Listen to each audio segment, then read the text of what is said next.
and welcome to IPN TV's Leadership Series. I'm your host, Shaina Salim, and today I have the pleasure of speaking with Dr. Saloni Vastani. Saloni is a managing partner at Intellisive, a management consulting firm based in Atlanta. She is also a researcher in the field of consumer marketing. Saloni, thank you so much for being with us today. Thank you for the introduction, Shaina. Saloni, our viewers will be thrilled and fascinated to hear about your background, your journey. So please tell us a little bit about, where you went to school, how you've become the professional and the leader that you are today. That will help us get started. Sure. I grew up in Bombay, in India, and I had this dream of coming to the US for an education.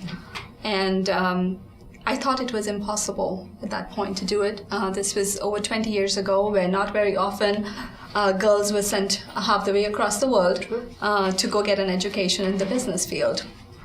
And so I kept that dream to myself for a very long time. And as I was graduating from undergrad, I talked to my parents about it, and they were not happy initially. But they succumbed, and they sent me here. Back then, it was tough because there was not as much communication. Calling India was $3 a minute. There was no email. So I was here. I came here to Emory, to Atlanta, to study, and for an MBA. And I focused in finance through that time. After my graduation, I got hired at American Airlines in the leadership track rotation program. So I moved from here to Dallas. I stayed there for 5 years. Okay. And I moved back to Atlanta in 2000 to take up a position with Verizon now, which was MCI back then. Okay. In the B2B business products group. They were launching a bunch of products into the market. It was around the Y2K time, so it was and the dot-com boom time. True. So there was a lot of new stuff going on. DSL was the first thing that was happening then. So I moved back to Atlanta during that time. I stayed with Verizon for a few years, and then have been at Intellisive for the last 3 years. At Intellisive, I work on 3 separate areas. I work in the strategy groups. Intellisive is a management consulting firm based here in Atlanta. We have very senior practitioners in the field and researchers in the field that are part of our group. As part of Intellisive, I work in the business strategy group. We work with companies based in Europe and Asia to bring their products into the US market, and this is primarily technology products. Okay. And then we also work with companies that are based in the US to take their products in other countries. Excellent. So we have access to teams in Asia, in Europe, and South America that do more of the ground local work. Got it. And then we also, the other area that I work on is analytics. Okay. And a lot of my research actually links well with that in revenue optimization and price realization, improving price realization. Could you help us Sure, with that? sure. So for example, say, you have a company that makes $100. And we are able to go in and with the models that we have are able to optimize the channel management as well as pricing in the market and brand positioning to increase the revenue of the company. So the clients that we've had, we've been able to go in and increase the revenue 3 to 5%. And that seems like a small amount, but if you have $100, you have $5 more as revenue. And it flows entirely down to the bottom line. Say your EBITDA was 15%, right? Or $15 if it's a $100 company. That would be a 30% increase because that $5 flows straight down to the bottom line. So we are able to go in, and because of the modeling techniques that we have developed, we're able to go in and implement those. And the third area that I work in is research. In my research and my doctoral work was in the area of psychophysics as it relates to consumer behavior. I've always been very interested in how the human mind works, how we perceive things, how we understand it, how we process it. And I've been able to marry those two disciplines. I was able to look at how the human mind works, but from a marketing standpoint, which is the professional background that I have. Saloni, being a woman, being a mother, and being an immigrant, a first-generation immigrant, I'm sure there were a lot of challenges that you faced. I mean, when you gave your introduction, it sounds very simple, coming from India, and studying here, getting a job here and there. It wasn't easy, I'm sure. Help us with elaborating on some of the challenges that you faced and what you did. And what kind of support system did you rely on to help you overcome those challenges? And that's a very good point. There's both involved, right? We all get our share of challenges in the world, in this journey of life, right? Whether it is health challenges, financial challenges, family challenges, any sort of disabilities. And sometimes you get lucky and sometimes you don't. And I've had my share of those as well along this journey. It wasn't easy, like I said, coming from India, coming as an immigrant into a school. So the first challenge and obstacle was getting a visa to come here, to get into a good university. And I think I applied to several to be able to, I think I applied to all the top 25 and to get in. So hard work and perseverance pays off. And then even after coming here, I was at Emory and I took very hard finance courses. There were very few women back then in business school.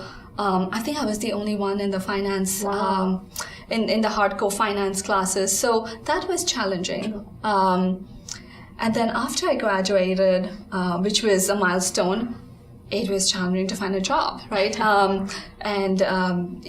going to hire, the H1, the green card process. I think I applied that last semester. I sent out my resume 253 times. Wow. Yes. I was the only international. Yes. And, all I kept telling myself is that I need one job. And I didn't need to. I could have easily gone back and joined my father's business is what my ambition was. But I did want to get work experience here.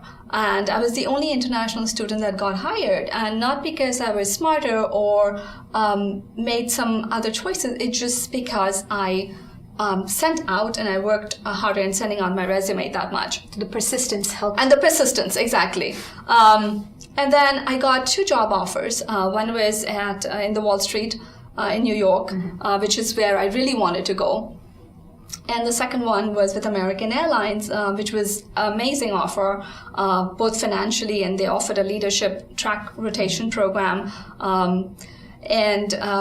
But I was less inclined. I love the airline industry, and that's where my master's dissertation thesis was in. But I really wanted to be on Wall Street. Unfortunately, that spring, Wall Street had a bad quarter.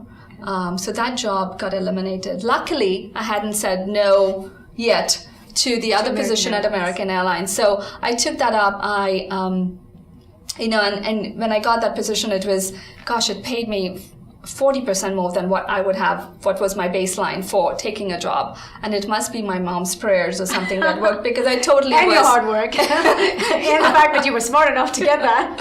So, but I totally walked in the first week, and I realized that I was not qualified. People there had come from much better universities. We had people from Harvard and MIT. We had 20 of us in that leadership track rotation program with several more years of work experience that I had, and I had practically none, coming from another country too. And so I felt a little nervous, but I showed up to work every day, and I worked very hard. I think the first 2 years I've worked extremely hard. There were times where I stayed up till 3 o'clock in the morning and was back at 6 o'clock in the morning. And I did well. You have to learn. As an immigrant, I adapted. Again, I was in the finance group in a very male-dominated industry, and the only woman in my group, and an immigrant. So I don't know if that was an obstacle per se, because I didn't notice it. But I did learn to adapt to different ways of networking that worked for me than what would have traditionally worked. And I think, as we grow up with our families, our friends, our colleagues as such, we learn and we pick up some values from them along the way. Tell us a few values that, have helped you in your journey, that you've, cherished and you hold on to dearly, and which you would pass on to your children or even to, people you work with. Right. So there are some, we'll pick up values from your families, and then when you marry someone, you pick up a lot of their values. And I've had the good fortune of interacting with some great mentors and sponsors in my life, and I've picked up some of them, or at least I've tried to. I think hard work is table stakes now. Everybody works hard. But you have to do something beyond that as your own value. And I think that what is very dear and close to my heart is one is sincerity and compassion. I think that's worked well for me from the beginning, where people see your sincerity, your authenticity, whether you are trying to achieve the best results for your clients, whether you are trying to get that job or network with somebody. I think when you're sincere, it comes across. And, we live in a hyper-connected world. I was just talking to a client that we have based in Paris, and, we were just getting to know each other, and we already know two people in common. So the word gets out when you're not authentic as a person. So that to me is number one, is having authenticity, having a high level of integrity in what you do. And the people that I hire, I look for that they have high standards. And the second thing, is compassion. I think we are living in a difficult world right now with everything that is going around, and we need some more kindness. We don't always understand or know sometimes what the other person is going through, but it's good to give them a benefit of doubt and be kind. In your everyday interactions, it's, you can go out and be a great social worker and reduce poverty around the world, but if you're not kind with the people around you, then you're not following a good ethic. And it doesn't cost much to be kind. It doesn't. And it just makes your own quality of life so much better. True. Because the people you're around with, you're compassionate towards them, and it makes for a good team environment, right? And great energy that surrounds you. Right. And Saloni, to conclude this, I hear hard work, I hear resilience, I hear authenticity, I hear sincerity. Tell us, what advice would you leave, our viewers with? Right. So I learned this from my husband, and he's been a great support to me throughout and championed my career. And he's an ardent follower of this, and I have taken that from him. That there's pain of discipline and there's pain of regret, and you have to make your choice on what pain you want to settle for. And there are times, there is a time in life, I believe, for everything. When they're young, you're in college, there's a time to focus on your education, to take those leadership opportunities, and disciplined about those. And then as you grow into your career, it's important to focus on that and your family life. So it's you have to be disciplined and know what you want and know the trade-offs that you're making. I often say to my team, strategy involves sacrifice. And because we are going down a certain strategic path, we have to sacrifice the other parts. You cannot be everywhere. So those are the few words that I hold dear, and I try to practice when I'm lost. So I hope that helps the viewers too. Yes, thank you so much, Saloni. It's always a pleasure speaking with you. I have the Shaina. good fortune of meeting you very often, Yes. and this is, I've really enjoyed this conversation. Thank you. And I'm sure our viewers did too. Thank you. Thank you, everyone, for joining us on yet another episode of IPN TV's Leadership Series. Be sure to follow us on Facebook and LinkedIn, and be sure to subscribe to our YouTube channel on IPN TV. Thank you, everyone.